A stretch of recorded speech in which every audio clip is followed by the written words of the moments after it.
দেশের স্বরাষ্ট্রমন্ত্রী অমিত শাহ ত্রিপুরা সফর করে, তখন তারই পদত্যাগ যে উদয়পুরের পথে নামল কংগ্রেসের কর্মী সমর্থকেরা। গত বুধবার পার্লামেন্টের সংবিধানের জনক সংবিধান প্রণেতা বাবা সাহেব ডক্টর ভীমরাও আম্বেদকরকে নিয়ে কেন্দ্রীয় স্বরাষ্ট্রমন্ত্রী অমিত শাহ যে বিতর্কিত মন্তব্য করেছেন তা নিয়ে সরগরম রাজ্য রাজনীতি। শনিবার উদয়পুর শহরে কেন্দ্রীয় স্বরাষ্ট্রমন্ত্রী অমিত শাহের পদত্যাগের দাবিতে মিছিল সংগঠিত করল জেলা কংগ্রেস কমিটি।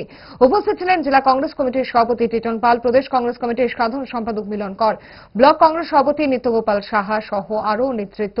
জেলা কংগ্রেস সভাপতি টিটন পাল অভিযোগ করেন, অমিত শাহের এই বক্তব্যে এর তীব্র প্রতিবাদ করেছে কংগ্রেস।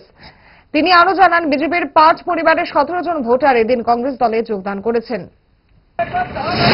ভারতীয় জনতা পার্টি আপনারা দেখেছেন এই দেশের সংবিধান তারা সেখানে বিভিন্ন সময় সেখানে অমান্য করছে, সংবিধান পাল্টে দেওয়ার সেখানে একটা পরিকল্পনা করছে। এই যে অমিত শাহ দেশের সংবিধান রচয়িতার বিরুদ্ধে যে গুরুত্বপূর্ণ সেখানে মন্তব্য করেছে, তার জন্য অমিত শাহকে দেশবাসীর কাছে সেখানে ক্ষমা চাইতে হবে এবং মন্ত্রিসভা থেকে ওনাকে পদত্যাগ করতে হবে। এই দাবিতে সারা দেশের সাথে আজকে উদয়পুর জেলা কংগ্রেসের উদ্যোগে আমরা উদয়পুর শহরে তার প্রতিবাদ আমরা মিছিল রাখতে বের করব। জুড়ে থাকে বাঁধন আপনার চেয়েও আপন, জুড়ে থাকে বাঁধন